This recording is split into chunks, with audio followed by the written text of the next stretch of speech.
आज की वीडियो में हम आपको एक इंतहाई अहम खबर देंगे। ये खबर है तो 2 हफ्ते पुरानी, लेकिन इस खबर को दबाया गया और इस खबर को नहीं सामने आने दिया गया। FIA साइबर क्राइम नॉट के डायरेक्टर हुमायूं बशीर तारड़, जिन्हें शहबाज शरीफ साहब ने वज़ीर आज़म का चार्ज संभालने के बाद जो पहला FIA में ट्रांसफ़र किया गया था वो हुमायूं बशीर तारड़ साहब का था। ये पेशावर में DIG ट्रैफ़िक थे रोटेशन पॉलिसी के तहत, और इन्हें फ़ौरी तौर पर तबादला करके बाबर बख्त की जगह डायरेक्टर साइबर क्राइम नॉट लगाया गया था। अहमद साहब हमारे साथ मौजूद हैं। अहमद साहब, क्या वजह बनी कि नून लीग के करीबी समझे जाने वाले अफसर को अचानक सिर्फ 3 महीने बाद ही 4 महीने बाद ट्रांसफ़र कर दिया गया उनका? जी बिल्कुल, ये इससे पहले बाबर बख्त कुरैशी जो थे वो डायरेक्टर नॉर्थ थे साइबर क्राइम, और वो बहुत ही मुतनाज़ा हो चुके थे मेरी नज़र में, क्योंकि उन्होंने लोगों की ख्वाहिशात, लोगों के कहने, लोगों की फरमाइशों पे पसंद नापसंद, उल्टा सीधा जो है ना वो साइबर क्राइम को एक टूल और हथियार के तौर पे इस्तेमाल करना शुरू कर दिया था कि कर दो जी, बंद कर दो, नोटिस कर दो, बुला लो, केस कर दो, और मतलब बाद में कोर्टों में देख लेंगे। फिर एक इस्लामाबाद में बड़ा वाक़या हुआ था, उसमें वो काफ़ी परेशान भी हुए, और कोर्ट ने, इस्लामाबाद हाई कोर्ट ने उनकी बड़ी इज़्ज़त अफजाई भी की, और उसकी भी अभी भी एक इंक्वायरी जो है मिनिस्ट्री ऑफ इंटीरियर में चल रही है उनकी, और डिप्टी डायरेक्टर इस्लामाबाद सर्कल है शायद साइबर क्राइम के, अयाज़ खान या अयाज़ नाम है उनका, तो उनका अभी तक चल रहा है। देखें उसका क्या नतीजा निकलता है। और बहुत सारी महफिलों में फिर ये और सनाउल्लाह अब्बासी ये भी करते थे कि ये हम नहीं कर रहे, हमने नहीं इस चीज़ का हुक्म दिया, हम बेबस हैं, हम मजबूर हैं, हम कुछ नहीं कह सकते, हमें जो कहा जाता है हमें करना पड़ता है। पता नहीं इनको कौन कहता था, इनसे कौन करवाता था, मगर ऐसा लगता था कि ये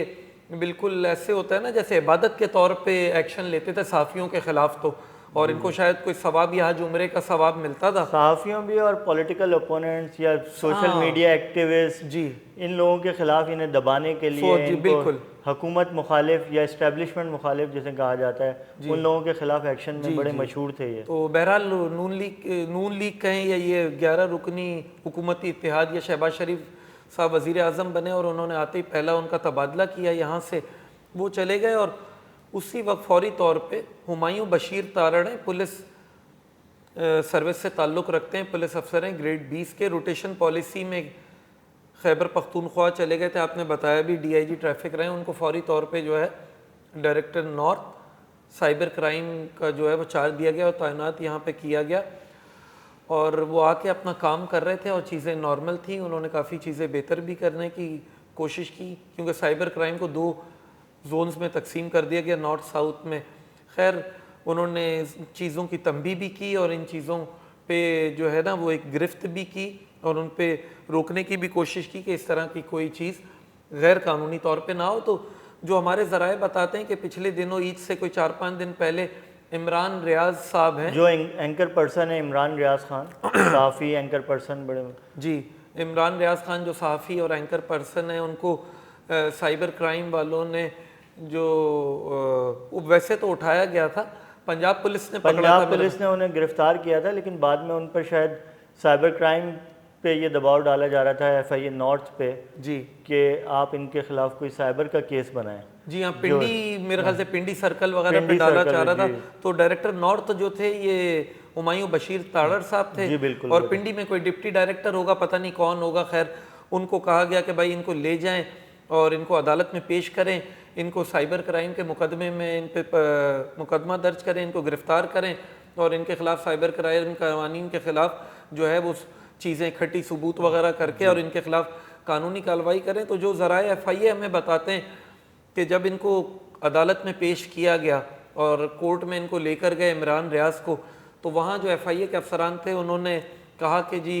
हमारा मतलब केस, इसी तरह की कोई बात हुई थी कि हमारा जी, असल में उनके खिलाफ यही केस जो पाकिस्तान इलेक्ट्रॉनिक क्राइम एक्ट है 2016 के तहत, उन पर यही कि हेट स्पीच और आपने जो है इदारों के ख़िलाफ़ बात करना और उसके ऊपर उनके ख़िलाफ़ केस बनाने का दबाव था। और वो दबाव भी जो हमारे ज़राए बताते हैं, वो मेरे ज़राए के मुताबिक कम अज़ कम, कि वो दबाव भी हुकूमत की जानिब से नहीं था, वो इस्टेब्लिशमेंट की जानिब से था। कि ये इन्होंने बात की है मुख्तलिफ़ इदारों के अफसरान के ख़िलाफ़ और उनके ख़िलाफ़, तो इनके ख़िलाफ़ फ़ौरी तौर पे केस बनाया जाए साइबर क्राइम का। लेकिन उन्होंने जो पीका कवानीन के तहत उन्होंने ये मौके पर जो FIA नॉर्थ साइबर क्राइम की जो लीगल टीम थी उससे मशवरा करने के बाद हुमायूं बशीर तारड़ साहब ने ये मौक़िफ़ अपनाया कि ये केस साइबर क्राइम का नहीं बनता है, हमारे पास शवाहिद नहीं हैं जिनकी बुनियाद पे हम ये केस बना सकें। तो उन्होंने इसीलिए मौक़िफ़ इख्तियार किया और जिसके बाद इमरान रियाज ख़ान को अदालत से ज़मानत जुडिशल पर मजिस्ट्रेट जो थे से उन्होंने, वो तो बाद में हुआ, उस वक्त FIA की टीम को उन्होंने कहा कि हमारे पास इसका कोई ऐसा मवाद नहीं है, तो वहाँ से FIA से उनकी जान छूट गई, साइबर क्राइम का कोई मुकदमा कायम नहीं हो सका और बाकायदा वो साइबर क्राइम के इल्ज़ाम में किसी इल्ज़ाम के तहत गिरफ्तार नहीं हो सके। खैर वहाँ से सुना है कि उस पर जो है वो ताकतवर इदारे, ताकतवर लोग, इस्टेब्लिशमेंट या मुक़्तदर इदारे जो लोग कहते हैं वो नाराज़ हुए हैं और उसका सारा नज़ला जो है वो हुमायूं बशीर तारड़ साहब पे गिरा कि जी इन्होंने मना किया, इन्होंने नहीं किया, जब इनको हमने कहा तो इन्होंने कैसे इनकार किया, क्योंकि आज से पहले किसी ने ये जुर्रत नहीं की या मना नहीं किया तो जो भी कहता है वो तो सर जो है फ़ौरन जी बिल्कुल जो झुका दिया जाता है। तो उसके बाद इनको जो है वहाँ से क्लोज़ कर दिया गया है हेडक्वार्टर और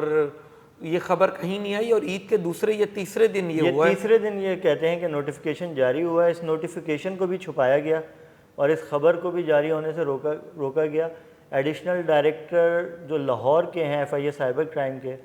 सरफराज विर्क, उन्हें इजाफी चार्ज दिया गया था डायरेक्टर नॉर्थ का। अब जो है हफ्ते को एक नोटिफिकेशन हुआ है जिसमें पुलिस सर्विसेज ऑफ पाकिस्तान के ग्रेड 20 के ये एक अफसर हैं वकारुद्दीन सैयद, ये DIG इस्लामाबाद भी रहे हैं। जी DIG, ये खैर मैं इतना नहीं, वकारुद्दीन सैयद साहब को अब director north FIA cyber crime तैनात कर दिया गया है। लेकिन ये 2 से 3 हफ्ते तक ये पोस्ट खाली थी और हम अपनी स्क्रीन पे अपने नाज़रीन को दिखाते हैं कि ये नोटिफिकेशन भी देख सकते हैं जिसमें किया गया कि एक वेकेंट पोस्ट पर उनको तैनात किया गया है। मगर मुझे ये बताएं कि एक ये तबादला है, नोटिफिकेशन हुआ है, तो इसमें इतनी खुफिया रखने की क्या ज़रूरत थी? इसमें खुफिया मामला वही था क्योंकि इमरान रियाज ख़ान की गिरफ़्तारी और उससे पैदा होने वाली सूरत हाल वो इदारे और हुकूमत के लिए बहुत सुक्की की सूरत हाल बन गई थी और वहाँ दूसरी जानिब PTI के रहनुमाओं की जानिब से भी उसको बहुत ज़्यादा पॉलिटिसाइज़ किया गया और वो बहुत ज़्यादा, तो उस सूरत हाल में इन पे ऊपर बहुत ज़्यादा दबाव था हमारी इस्टेब्लिशमेंट के उन इदारों पे जो इसके पीछे थे उनकी गिरफ़्तारी में कि फ़ौरी तौर पे कोई ऐसा केस बनाया जाए कंक्रीट जिसकी बुनियाद पर उनकी फेस सेविंग हो चुके, फेस सेविंग कर सकें कि वो क्यों गिरफ़्तार किया गया इमरान रियाज को। लेकिन इसमें एक बात तो ये इस वाक़े से है जिसमें हुमायूं बशीर तारड़ साहब ने एक स्टैंड लिया और उन्होंने सही अपनी पोस्टिंग के ऊपर स्टैंड लिया और उनको पोस्टिंग से हटना भी पड़ा। नहीं, मगर ये कि यहाँ तो रूटीन रहा है साइबर क्राइम को इस्तेमाल करने का। दूसरी बात यह है कि मुझे समझ नहीं आता कि एक महकमा चल रहा है, उसके कवानीन है, उसकी मेरिट है, उसका काम है, उसका अफसरान है, तो उसको क्यों उसमें आपने जो है वो दखल अंदाज़ी करनी है अपनी ख्वाहिशात और अपनी पसंद नापसंद और अपनी एक जिसको कहते हैं कि जी ये मेरे कहने पे ये कर दो क्यों इस तरह तो चीज़ें ख़राब होती हैं। तो आपके ख्याल में सही है कि इस मुल्क में चीज़ें ख़राब ही हो चुकी हैं? मेरे ख्याल ख़राबी के और जहाँ पे हमें ज़राए जो FIA और वजारत दाखिला के ज़राए ने भी हमें बताया कि राना सनाउल्लाह साहब ने भी हुमायूं बशीर तारड़ के ये जो उन पे नाराज़गी का इजहार किया गया या उन पे नज़ला गिरा और उन लोग को क्लोज़ करवाने के लिए कहा गया और पुरज़ोर तौर पे कहा गया कि इनको फौरी तौर पे क्लोज़ किया जाए, इन्होंने नाफरमानी कैसे की जी। तो सुना है कि उन्होंने भी बीच में किरदार अदा करने की कोशिश की, मामले को जो है वो हल करने की, रिजॉल्व करने की, कि उनको ठंडा किया जाए, मनाया जाए, और मगर फिर भी कोई हल नहीं निकला। और जो वफाकी वज़ीर कानून है आज़म नज़ीर तारड़, ये उनके अजीज़ भी हैं, उनके बहुत करीब भी हैं, वो नून लीग के करीब भी, उन्होंने भी सुना है कि ज़राए बताते हैं कि बीच में मामले को संभालने को, इनको माफ़ी दिलाने को या इनके ऊपर जो नज़ला गिरा या नाराज़गी ख़त्म करवाने को कि जी ठीक है जाने दें, हो गया, आइंदा नहीं होगा, कोशिश की, मगर फिर भी मामला हल नहीं हुआ। और बहरहाल हर 2 सूरतों में इनको जो है क्लोज़ कर दिया गया और चले गए, ये क्लोज़ हो गए और अपनी पोस्टिंग से इनको मतलब पोस्टिंग से हटना पड़ा या जाना पड़ा। बहरहाल मेरे अपनी राय में इनको तो